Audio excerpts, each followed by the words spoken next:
네, 계속해서 중동 사태 자세히 짚어보겠습니다. 유달승 한국외대 페르시아어 이란학과 교수, 이문정 공주대 국제학부 교수 나오셨습니다. 안녕하십니까? 안녕하세요. 네. 자, 트럼프 대통령이 이란과 생산적인 대화를 하고 있다며 발전소 공격을 5일간 유예한 가운데 이번 주에 양측이 파키스탄에서 첫 대면 협상을 가질 가능성이 거론되고 있습니다. 이란 측에서는 계속 이런 사실을 부인하고 있지만 물밑에서는 협상이 이루어지고 있다라고 볼 수 있을까요? 그렇죠. 예를 들면 3월 초부터 미국과 이란 간에 제3자를 통해서 논의가 이루어진 걸로 지금 파악되고 있고요. 예. 이 부분이 공식화된 것은 3월 8일에 이란 페시시키안 대통령이 그 소셜 미디어를 통해서 3가지 조건을 제시했죠. 그런데 이런 부분들이 지금 시간이 계속 지나는 부분들은 지난주에 이란 그 최고안보회의 그 사무총장 알리 라리자진을 암살시키면서 양국 간의 여러 가지 물밑 접촉이 좀 중단됐다가 다시금 여러 가지 부분 속에서 물밑에서 논의된 부분이 가시화되면서 첫 대면 협상이 지금 이뤄지는 모양새로 진행되고 있습니다. 네, 그리고 조금 전에 전해진 내용인데요. 이스라엘 매체에서 보도한 내용이라고 합니다. 미국 행정부가 이란과 한 달간 휴전을 선언한 뒤에 15개 요구사항을 논의하는 방안을 마련해서 이란 측에 전달했다라는 내용입니다. 아직 사실관계는 확인이 되지 않았는데 이 매체에서 보도한 내용을 보면 트럼프 대통령의 사위 그러니까 쿠슈너와 위트코프 중동 특사가 이미 이란과의 합의 초안을 마련해서 현재는 트럼프 대통령의 최종 승인만 남겨놓고 있는 상황이라고 하고 그러니까 1개월간 휴전을 선포하고 한 15개 항목에 대해서 앞으로 계속 협상을 진행할 것이다. 뭐 이런 내용인 건데 이 보도는 좀 신빙성이 있다고 보십니까? 어느 정도 그 신빙성이 있을 수 있다고 생각합니다. 앞서 예. 교수님께서도 짚어주셨고 이 지금 내용을 보아하건대 지금 이 전쟁의 가장 큰 지금 명분이자 근본적인 원인이라고 지금 미국 쪽에서 얘기할 수밖에 없는 이 핵 문제와 관련된 게 가장 앞서 전면에 지금 이 요구사항에 들어있는 것으로 보인대요. 예를 들면 이미 지금 보유하고 있는 어떤 핵 능력을 해체한다. 뭐 내지는 우라늄 농축 부분은 이제 이란 국내에서 하는 것은 포기한다라든지 뭐 그리고 이미 또 지금 제일 어떻게 보면 이 전쟁에 있어서 난제이자 관건이라고 볼 수 있을 텐데 60% 죄송합니다. 60%의 농축이 되어 있는 그 농축 우라늄 한 450kg이 어떻게 되어 있는가가 지금 이게 또 관건인데 이것을 뭐 IAEA에 이관한다든지 이러이러하게 했을 때 또 호르무즈 해협 문제도 들어 있고요. 이러이러한 것을 이란이 조치를 취했을 때에 그에 이제 상응하여 뭐 또 다른 이제 조치가 있을 수 있다라는 것은 뭐 예를 들면 제재를 뭐 해제한다라든지 아니면 이제 민간 이용을 위해서 말하자면 이제 전력 생산을 위한 원자력의 에너지를 활용하는 것에 대해서는 뭐 지원을 한다든지 등등 이런 것들을 지금 이 보도에 의하면은 지금 타임 오브 이스라엘이라고 하는 매체에서 나왔던 보도인 것 같은데요. 예. 이런 얘기들이 나와 있는 것 같아서 상당 부분 물밑 협상이 있을 것으로 봤었을 때 이 내용 자체는 이런 것들을 두고 협상 가능성과 그 성사의 여하는 조금 내려놓고서라도 이러한 것들이 지금 양측에서 얘기가 될 만한 사안이구나라는 것은 좀 확인할 수 있는 부분이 아닌가 싶습니다. 네. 그 주말 협상설과 관련해서 협상 장소로 파키스탄 수도 이슬라마바드가 지금 이게 거론이 되고 있는데 이렇게 파키스탄이 중재국으로서 적극적으로 나서는 그 이유는 뭘까요? 기존에 전통적으로 오만이나 카타르 또 튀르키예 부분이 많이 협상 중재자로 역할을 했었는데요. 예. 이란이 이제 이번에 그 요구사항으로 건 것 중에 하나가 그 중동 지역에 있는 미군 군사기지 폐쇄를 요구했습니다. 그렇다면 이란의 입장에서는 그 공식적으로 그런 폐쇄를 요청했는데 그 실현 여부를 떠나서 가시적인 상징적인 효과가 필요하다고 볼 수 있습니다. 예. 그런 측면 속에서 파키스탄은 이슬람 국가이고 또한 미군 군사기지가 없는 상황 또 이란과 파키스탄 같은 경우는 이제 에너지 차원이나 여러 가지 정치적으로도 밀접한 관계가 갖고 있기 때문에 이란의 입장에서는 다른 지역보다 파키스탄을 선호할 수밖에 없는 상황이라고 볼 수 있습니다. 네. 자, 물밑에서는 이란이 유연한 양보안을 제시하고 있다 이런 주장도 나오고 있습니다. 트럼프 대통령이 이란에 우리에게 선물을 줬다라고 하면서 석유 가스에 관한 것이라고 말을 했거든요. 이게 어떤 내용일까요?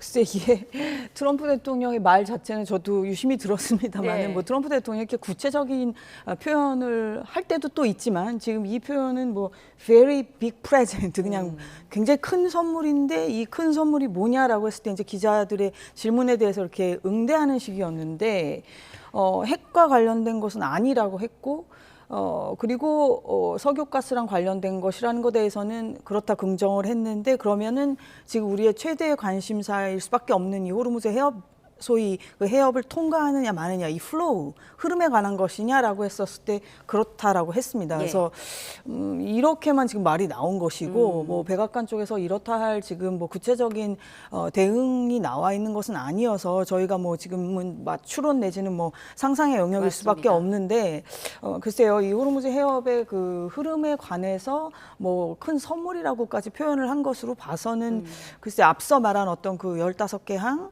그리고 이제 또 미국이 그에 상응해서 줄 수 있는 것들과 연동을 해서 뭐 어느 정도 이 물밑 협상 내지는 제3국 지금 파키스탄 얘기도 하셨습니다만 제3국을 통한 어떤 그런 조율이라고 하는 것에 일정 정도 좀 긍정적인 효과가 나올 수 있다, 성과가 나올 수 있다라는 것에 대한 어떤 말인지 이거는 제가 아무튼 이런 표현 정도밖에는 본인의 입에서 나온 게 없기 때문에 예. 대통령 입에서 나온 말이 이 정도이기 때문에 뭐 글쎄요 아무튼 뭐 추정할 수밖에 없을 것 같습니다. 다만 거듭 말씀드리지만 호르무즈 해협과 관련된 얘기인 것으로 트럼프 대통령의 말로만 봤었을 때는 예. 그렇게 추정이 됩니다. 네. 트럼프 대통령의 말이 사실이라면 네. 이제 석유 가스와 관련해서 어떤 이익을 볼 만한 그런 협상이 이루어지고 있다라는 건데 그렇다면 이란에서도 배상금이라든지 요구하는 바가 분명히 있을 거 아닙니까? 어떤 부분이 될까요? 그렇죠. 어떤 보면 배상금 이슈 관련된 부분은 실적인 전쟁의 성격과 관련된 부분이니까 상당히 민감한 부분입니다. 네. 그런데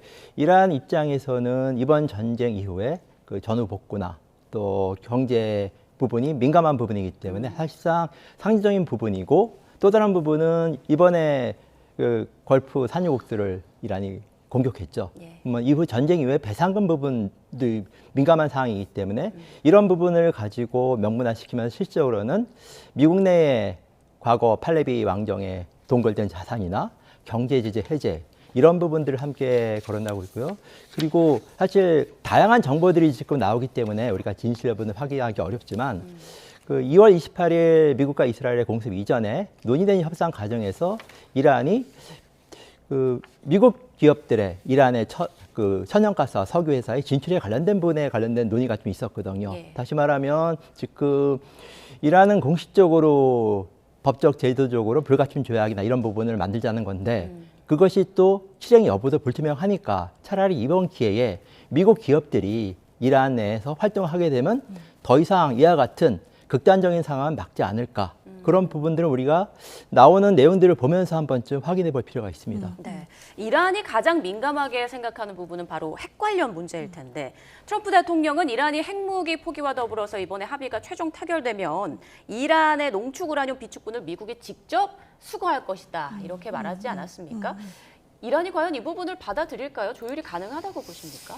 글쎄 앞서 그 말씀드린 15개 항목에 의하면 이것은 예. 이제 IAEA의 국제 원자력 기구에 이관하는 것이 포함되어 있는 것으로 보이는데 아무튼 이것을 수거하는 작업은 필요할 것이니까요. 근데 예. 이제 우리가 상식적으로 생각을 해봐도 작년에도 이제 10일 전쟁 통해서 이제 농축 시설을 타격을 하고 했다라고 했지만 그 말하자면 이제 농축을 더 할 수 있는 능력에는 타격을 미쳤겠지만은 이미 농축이 된 부분이 지금 관건인 거 아니겠습니까? 네. 근데 이 450kg라고 추정이 되는 이 양이 정확히 어디에 있는지 지금 어떤 상태인지 등등 이런 것들은 이란 안에서도 상당히 요직에 계신 몇 분들 아니고는 아마 이렇게 정확히 다 알 수 있는 부분도 아닐 것이고 그렇다라고 한다면 과거에 이제 우리가 소련이 붕괴하고 이제 소련의 그 핵무기들이 내지는 탄두가 배치돼 있었던 나라들 뭐 일례로 뭐 카자흐스탄 같은 나라 생각을 해보면 거기서 이걸 이제 반출하는 작업들 같은 것들이 저도 한번 그 작업의 그 작전이죠. 그 작전에 이제 같이 참여했던 어떤 미군 베테랑 분의 그 증언을 들었던 적이 있는데 6주 정도를 걸렸다라고 해요. 카자흐스탄에서도 물론 이제 여기는 이제 지금 농축 우라늄이고 거기는 이제 탄두입니다만은 좀 질적으로 다릅니다만 어쨌든 6주 정도 걸렸고 그리고 그 작업인데 여기서 굉장히 중요한 포인트는 카자흐스탄 정부가 전적으로 협조를 했었다라는 것이 전제입니다. 그런데도 굉장히 은밀한 작전일 수밖에 없기 때문에 그 정도 굉장히 심혈을 기울인 작전이었다라는 건 증언을 들었던 적이 있는데 그러한 어떤 전례들을 생각을 해볼 때에 이것도 지금 앞으로 이 전쟁이 어떻게 수습이 될지 모르겠습니다만 그 이란 쪽에 완벽한 어떤 협조가 없이 이걸 어떤 물리적인 공습이나 내지는 뭐 지금 몇몇 섬들을 점령하는 얘기들은 나오지만 이란 본토에 어떻게 뭐 수만 명을 보낸다든지 이런 시나리오는 지금 아무도 별로 생각하고 싶지도 않고 별로 가능성이 없는 얘기 아니겠습니까? 그러면 이 부분이 아무튼지 간에 이 전쟁의 수습 여하에 따라 이란 당국의 협조가 없이는 진행이 되기 어려운 부분이라서 그것을 가기 전 단계에 벌어져야 할 일들이 많이 있는 게 아닌가 그 단계가 그렇게 말씀을 드리겠습니다. 네, 네. 이란의 협조가 반드시 있어야 그 다음 단계로 넘어갈 수 있다는 말씀이신데 자, 지금 트럼프 대통령이 누구와 협상을 하고 있는가, 누구와 이야기를 하고 있는가도 굉장히 큰 관심사입니다. 올바른 사람과 대화하고 있다라고 말을 했는데 뭐 일각에서는 갈리바프 이란 국회의장이 협상 대상자 아니겠느냐라고 말을 하고 있지만 당사자는 또 부인하고 있거든요. 어떻게 생각하세요? 일단 그 이란 내부에서 좀 이번 전쟁을 둘러싸고 다양한 이견들이 존재합니다. 이번 즉각적으로 이제 휴전이나 정전을 하자라는 주장도 있고 아니면 이번에 그러니까 작년 6월 전쟁에 쉽게 그러니까 응해줬기 때문에 또 다시 했으니까 이번도 이대로 끝날 경우에는 또 세 번째 또 공습이 있을 것이다. 그런 부분 속에서 이란 내부의 의견 조율 때문에 공식화시키진 않지만 왜 그 갈리바프 국회의장이냐라는 부분을 우리가 주목해 볼 필요가 있어요. 예. 그 부분은 지금 이란의 정치 체제를 좀 우리가 좀 정확히 파악을 해야 되는데요. 지난주에 암살당한 알리 라리저니는 최고 국가안보회의 사무총장입니다. 예. 근데 이 최고 국가안보회의는 12인으로 구성되어 있어요. 의장은 대통령이고 여기에 최종적으로 이란의 안보 문제를 의결하는 기구입니다. 여기에는 그 국회의장이 들어가고 있고 사법부 수장 그리고 일부 핵심 장관과 군 그 최고 지휘관들. 그렇다면 여기서 논의되는 부분이 상당히 이 이란의 정책과 방향을 결정하기 때문에 이 중에 한 명이 가능하고 그런 측면 속에서 갈리바프 국회의장 같은 경우는 군인 출신이었고 또 테헤란 시장, 경찰청장, 또 정치인 그렇기 때문에 이란 쪽 입장에서는 협상 주역으로 여러 가지 이란의 이해관계와 입장을 관철시켜 대변할 수 있기 때문에 이란 쪽에서 이 임무를 좀 부각시킨 부분이 있고 근데 그러다 보니까 미국 언론들이나 미국 입장에서는 전쟁의 당초 목적이 그 현 정권을 약화시키거나 붕괴시키고자 하는데 어떻게 보면 하메네이 이후에 또 다른 하메네이가 좀 최고 지도자가 됐잖아요. 예. 알리 하메네이에서 모지타파 하메네이. 그런 부분에서 상징적인 의미에서 새로운 협상 파트너를 좀 확대해 줄 필요가 있다. 그런 부분이 지금 나오다 보니까 당사자는 공식적으로 이란 내부의 이견 조율을 하기 위해서 공식적으로는 대답하지 않고 있지만 실질적으로 저는 갈리바프 국회의장이 이란 협상 파트너로 나갈 가능성이 높다고 봅니다. 일단 갈리바프가 충분히 이란의 대표성을 지니고 있는 인물임은 확실하다라는 말씀으로 그쵸. 이해할 수 있을 것 같은데 자, 백악관이 이란 차기 지도자로 갈리바프 의장을 염두에 두고 있다는 얘기가 나옵니다. 그러니까 트럼프 대통령이 베네수엘라 모델로 지금 생각하고 있는 거 아니냐 이런 얘기도 나오는데 이 부분은 어떻게 보십니까? 아직까지는 확대 해석하기는 좀 힘든 내용이라 보고 있는데요. 예. 어떻게 보면 지금 이란은 79년 혁명 이후에 최대 위기를 맞이하고 있어요. 이 상황에서 지금 여러 가지 논란이 있지만 새로운 체제를 중심으로 해서 지금 수립된 부분에서 이 부분을 여러 가지 즉각적으로 또 새로운 최고 지도자를 옹립하는 과정 부분도 좀 적절치 않고. 근데 우리가 이제 파악해야 될 부분이 이란을 신정 체제로 단순화시키는데 이 부분은 좀 여러 가지 부분 속에서 고려할 사항이 많아요. 저는 하이브리드 체제라고 보는데요. 예. 권위주의적 체제가 있고 민주적 체제가 있어요. 앞서 선출된 3대 최고 지도자도 선출을 통해서 만들었거든요. 그렇기 때문에 어떻게 보면 이란 내에서도 하나의 정책 결정 과정이 다양한 의견 수렴 과정을 통해서 이루어지기 때문에 쉽게 그 최고 지도자 교체나 이런 부분은 저는 가능하기 어려운 사항이 아닌가 봅니다. 네, 월스트리트 저널 보도에 따르면 이란 쪽에서는 갈리바프를 겨냥한 미국의 암살 시도가 있을 수 있다라는 부분을 또 우려하고 있는 것 같더라고요. 명분 쌓기가 매우 중요하다고 보고 있거든요. 예. 어떻게 보면 작년 6월에 12일 전쟁도 협상 과정에서 일어난 부분이었습니다. 맞죠. 요번에도 거의 이란이 모든 미국의 요구 사항을 수용했다라고도 알려졌는데 또 전쟁이 일어났어요. 그런 부분에서 어떻게 보면 미국의 정통성이나 여러 가지 부분의 정책에 대한 위선과 그런 부분들을 좀 공론화시키기 위해서 좀 부각시킨 부분이 있는데 중요한 부분은 이번 주말에 첫 대면 협상이 이루어질 수 있을지 만약 이루어지게 되면 미국의 요구안을 가지고 아마 이란이 또 역제안을 했을 겁니다. 예. 이런 부분 속에서 나름대로 조율되기 때문에 어떻게 보면 이번 주말에 첫 대면 협상이 새로운 분기점이 아닐까 저는 이렇게 보고 있습니다. 자, 트럼프 대통령의 협상 움직임이 종전을 위한 게 아니라 지상군 투입을 앞두고 펼치는 연막작전이다라는 그 가능성도 제기되고 있습니다. 해병대 5,000명 파견에 이어서 지금 보수부대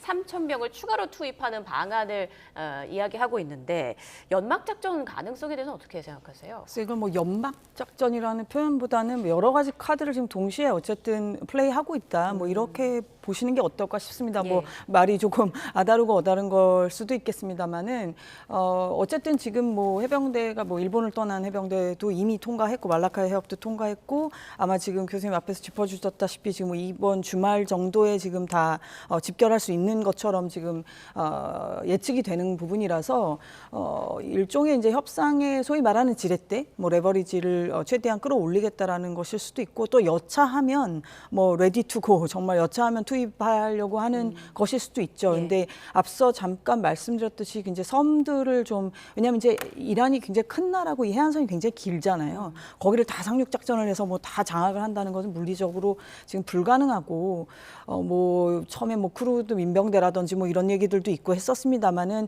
지금 그거보다는 어쨌든 이 전쟁의 국면이 조금 바뀐 것이 기존에 이제 핵이었다가 지금 결국엔 호르무즈 봉쇄를 어떻게 푸느냐 그것이 지금 국제 유가랑 정확하게 직결돼 있는 문제이기 때문에 그렇게 얘기가 지금 스테이지가 넘어간 건데 이 국면을 지금 풀기 위해서 어쨌든 물밑 협상도 하고 제3자, 제3국 통해서 협상도 하고 있겠습니다만 여차했었을 땐 그러면 여기를 어떻게 푸냐 물리적으로 푼다라고 한다면 지금 중요하게 여겨지고 있는 그 섬이 그 바로 병목 현상이 벌어지는데 이렇게 길쭉하게 있는 약간 상어처럼 생긴 그 캐슘섬 얘기가 자꾸 나오는 거죠. 왜냐하면 예. 하르그섬 같은 경우는 일단 연안에서 가깝고 물론 캐슘섬도 가깝습니다만 하르그섬 같은 경우 이제 작고 점령하기가 막상 쉽다면 쉬울 수도 있지만 전략적으로 봤을 때 오히려 또 당할 수도 있고 여기를 또 점령을 했었을 때에 정말 그럼 실익이 뭐냐라고 하는 부분에 또 퀘스천 마크가 좀 있는 거라서 처음에는 이제 하르그섬 얘기가 많이 나오다가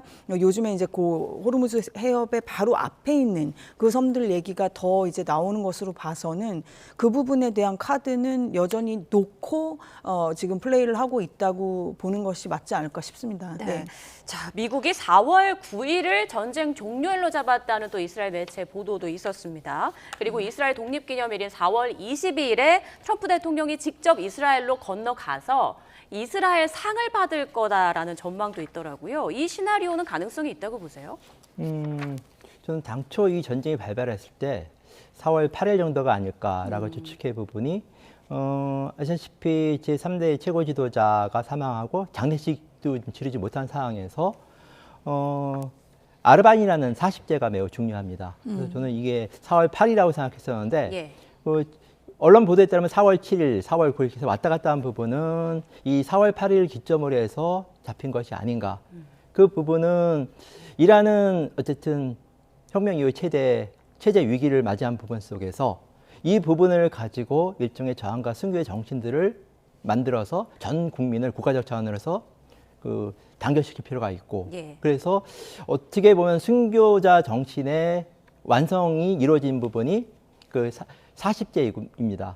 그래서 이 부분은 제3대 이맘 후세인의 그런 부분을 해서 21세기 이런 이맘의 정신으로서 승화시켜서 앞으로 벌어질 다양한 내부 갈등과 불만을 이제 결합시킨 부분도 있고요. 또한 이 부분은 이제 이스라엘의 여러 가지 이해관계랑 또 여러 가지 앞서 말씀하셨던 이스라엘 건국기념일이나 또 여러 가지 상 받는 이런 부분과 결합하다 보니까 어쨌든 그 정도에서 일정 정도 정전협정을 체결하면서 약자가 각자 이 전쟁을 승리했다라는 그런 선전포고의 상징적인 그 일정이 4월 8일, 9일 이 정도가 아닌가 저는 생각합니다. 네, 그러니까 하메네이의 40일 추도 기간이 끝나는 시점에 종전이 좀 이루어지지 않을까라는 전망이 지금 나오고 있는 상황입니다. 자, 이 부분은 전쟁의 주요 이야기는 아닌데요. 그 트럼프 대통령의 이란을 향한 발언이 공교롭게도 증시 타이밍에 맞춰서 이뤄지고 있다는 얘기가 나오고 있습니다. 이전에 트럼프 대통령이 뭐 정책 발표를 할 때도 비슷한 일이 있었다고 하고요. 지금 한마디에 뭐 증시가 널뛰게 하는 상황에서 이런 또 여러 가지 의혹이라고 해야 될까요? 이런 부분이 나오는 게 석연치는 않은데 어떻게 생각하세요? 그 트럼프 대통령의 그 인물 자체가 그 배경을 생각했을 때 이런 뭐 추론이 나올 수밖에 없다고 생각합니다. 뭐 본인이 굳이 의도치 않았다라고 우리가 생각을 한다 할지라도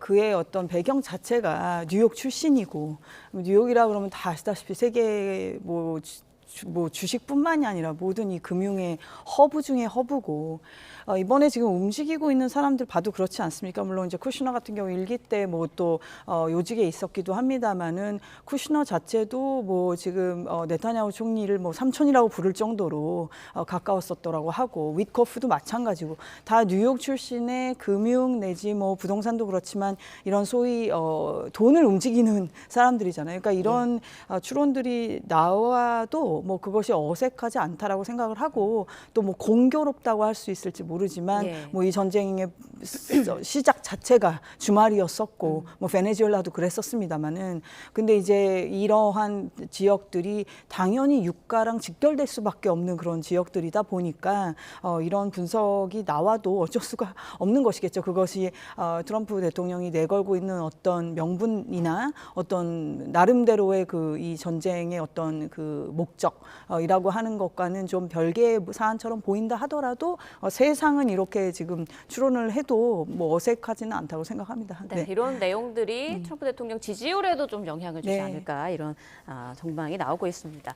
자, 마지막 질문 드리겠습니다. 지금 주한 이란 대사가 오늘 국회를 찾아서 외통위 여야 위원들과 호르무즈 해협 내 국내 그 선박의 안전 문제를 논의할 예정이라고 합니다. 11시에 면담이 예정돼 있다고 하는데 이란의 요청으로 성사됐다고 하더라고요. 이 어떤 배경이 있을까요? 이란의 입장에서는 이제 호르무즈 해협 봉쇄로 인해서 현재 유가뿐만 아니라 세계 경제가 치명적인 타격을 입고 이미지가 어떻게 보면 크게 실추됐다고 봅니다. 그런 측면 속에서 이란은 이번 전쟁의 성격과 관련돼서 이란은 원치 않았지만 그래서 강요된 전쟁이라고 이란 정부는 주장하고 있고요. 그렇다면 이번 부분에서 이제 이란 대사 입장에서는 이번 전쟁의 여러 가지 성격, 명분 또 그리고 조속한 휴전과 정전협정을 위해서 여러 국가들에게 지금 지원을 요청하는 그런 부분 속에서 나름대로 이란의 여러 가지 전쟁 성격과 명분을 구체화시키기 위한 행동이 아닌가 저는 이렇게 생각합니다. 네, 그렇군요. 자, 이번 주말에 과연 미국과 이란이 첫 대면 협상을 할 것인지 이 부분이 이번 전쟁의 아주 중요한 변곡점이 될 것 같습니다. 지금까지 유달승 한국외대 페르시아어 이란학과 교수, 이문정 공주대 국제학부 교수와 이야기 나눠봤습니다. 고맙습니다. 네, 감사합니다.